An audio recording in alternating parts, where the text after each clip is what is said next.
রাজশাহীতে কোটা সংস্কার ও আন্দোলনে হামলার প্রতিবাদে রাজশাহী ঢাকা বাইপাস সড়ক অবরোধ করে বিক্ষোভ কর্মসূচি পালন করছে বরেন্দ্র বিশ্ববিদ্যালয়ের শিক্ষার্থীরা। বগুড়ায় শহীদ জিয়াউর রহমান মেডিকেল কলেজের শিক্ষার্থীরা ঢাকা রংপুর মহাসড়ক অবরোধ করে বিক্ষোভ করছেন।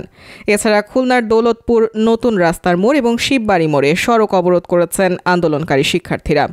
মঙ্গলবার সকাল থেকে এসব জেলায় মহাসড়ক অবরোধ করে বিক্ষোভ শুরু করেন শিক্ষার্থীরা।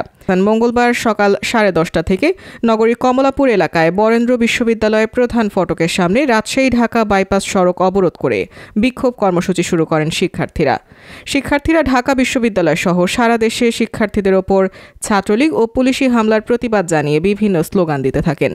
এ সময় কোটা সংস্কারের দাবিতে আন্দোলন চালিয়ে যাওয়ার ঘোষণা দেন তারা। এদিকে বেলা 3টায় বিক্ষোভ সমাবেশে ডাক দিয়েছে রাজশাহী বিশ্ববিদ্যালয়ের শিক্ষার্থীরা। এতে রাজশাহীর বিভিন্ন বিশ্ববিদ্যালয় ও শিক্ষা প্রতিষ্ঠান অংশ নেবে।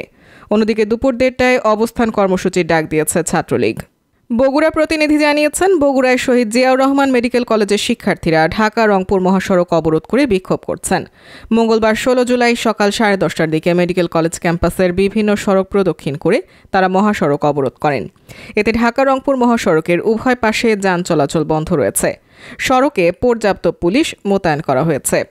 খুলনা প্রতিনিধি জানিয়েছেন, কোটা সংস্কারের দাবি ও ঢাকায় সাধারণ শিক্ষার্থীর ওপর হামলার প্রতিবাদে খুলনার দৌলতপুর নতুন রাস্তার মোড় এবং শিববাড়ি মোড়ে সড়ক অবরোধ করেছেন আন্দোলনকারী শিক্ষার্থীরা।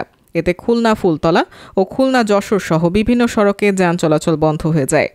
মঙ্গলবার বেলা 11টার দিকে সড়ক অবরোধ করে আন্দোলন শুরু করে শিক্ষার্থীরা। এ সময় শিক্ষার্থীরা কোটা সংস্কারের দাবি ও ছাত্রদের ওপর হামলার প্রতিবাদে নানা স্লোগান দিতে থাকেন। যান চলাচল বন্ধ হওয়ায় ভোগান্তিতে পড়েছেন সাধারণ যাত্রীরা। দাবি আদায় না হওয়া পর্যন্ত আন্দোলন চালিয়ে যাওয়ার ঘোষণা দিয়েছেন শিক্ষার্থীরা।